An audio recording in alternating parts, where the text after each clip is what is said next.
అందరికీ నమస్కారం. నేను మీ మధ్య రంగసాయి రెడ్డి. ఒక పార్టీ లేదా ఒక సంఘం లేదా ఒక సమూహం నిలబడాలంటే ఒక్కడితో కాదు, సమిష్టిగా ఐకమత్యంగా ఉంటేనే ఏదైనా ముందుకు పోతుంది.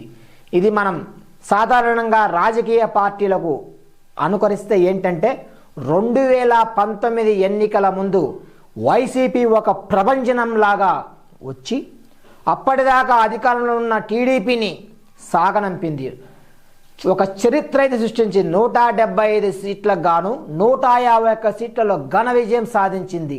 ఇది ఒక జగన్మోహన్ రెడ్డి వల్లే కాదు, సామాన్య కార్యకర్తల నుంచి ఒక ప్రభంజనం అయితే వచ్చింది. అదేవిధంగా 2024 ఎన్నికల ముందు వైసీపీ చేసిన అరాచకాలను అరికట్టాలని చెప్పేసి ఇక్కడ చంద్రబాబు నాయుడు, నారా లోకేష్ గారు, పవన్ కళ్యాణ్ గారే కాకుండా సామాన్య కార్యకర్త కాంచి ఒక ప్రభంజనంలాగా పనిచేశారు.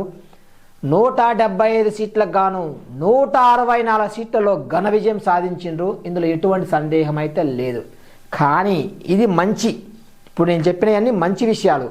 కానీ ఒక పార్టీని కానీ ఒక దాన్ని కానీ భ్రష్టు పట్టియాలంటే మాత్రం ఒకే ఒక్కడు చాలు. ఎందుకంటే కడివేలు పాలల్లో కూడా చిన్న డ్రాప్ విషయం చాలు, మొత్తాన్ని నాశనం చేస్తుంది. అదేవిధంగా 2019-24 మధ్యలో ఒక ఎమ్మెల్సీ గారు తన సొంత మాజీ డ్రైవర్ను హత్య చేయడమే కాకుండా ఇంటికి డోర్ డెలివరీ చేశారు.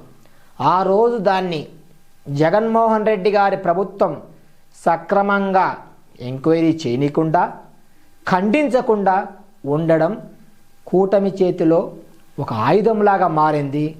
ప్రజలకు వైసీపీపై వ్యతిరేకత రావడానికి ఆజ్యం పోసింది.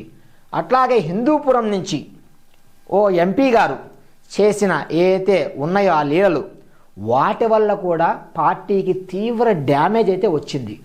ఆ రోజున ప్రతిపక్షాలకి ఒక ఆయుధంలాగా తయారైంది.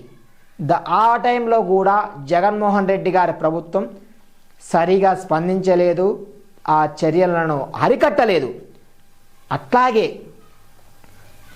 మన కృష్ణా జిల్లా సంబంధించి ఇటీవల ఆల్రెడీ రకరకాల కేసులమ్మడి కేసులు జైలు జీవితాన్ని గడుపుతున్నారు. ఆయనైతే ఆ రోజు చంద్రబాబు నాయుడు గారి కుటుంబ సభ్యులనైతే అసభ్య పదజాలంతో దూషించడమే జరిగింది. ఆ రోజు ఖండించుంటే ఈరోజు ఈ పరిస్థితి రాదు, పార్టీకి రాదు, ఆ తిట్టిన వ్యక్తికి రాదు అని మనం తెలుసుకోవచ్చు. సరే, ఇంతవరకు బాగుంది.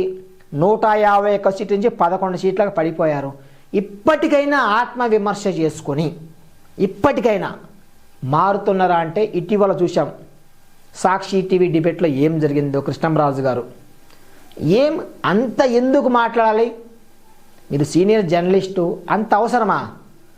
రాజధాని ప్రాంతం గురించి అంత మాట్లాడడం అవసరమా? దానివల్ల చూడండి, మీ ఒకే ఒక్కడి వల్ల ఈరోజు వైసీపీ జెండా పట్టుకోవాలన్నా కూడా ప్రజల్లో భయం వస్తుంది. వైసీపీ కార్యకర్తలు కూడా సాటి ప్రజలు ఏమనుకుంటారో వైసీపీ జెండా పట్టుకుంటే అనే స్థాయికి దిగజారిపోవాల్సిన పరిస్థితి మీ ఒక్కడి వల్ల వచ్చింది. ఇది మంచి పద్ధత? ఏమి అంత అసభ్యకరం మాట్లాడి జనాల్లో ఎందుకు పార్టీని అబాసు పాలు చేస్తున్నారు? జగన్మోహన్ రెడ్డి గారి కష్టాన్ని ఎందుకు ఇంత వ్యర్థం చేస్తున్నారు? కాబట్టి జగన్మోహన్ రెడ్డి గారు ఇప్పటికైనా ఆత్మ పరిశీలన చేసుకొని తప్పు చేసే వాళ్ళని కట్టడి చేయాలి, వారిపై చర్యలు తీసుకోవాలి. అవసరమైతే పార్టీ నుండి బయటికి పంపిస్తేనే మీకు భవిష్యత్తు ఉంటుంది, మీ పార్టీకి భవిష్యత్తు ఉంటుంది. లేకపోతే ప్రజల్లో వన్ టైం ప్రభుత్వం ఏర్పరిచిన పార్టీగా మీరు మారకుండా ఉండడానికి ప్రయత్నించండి. ధన్యవాదాలు.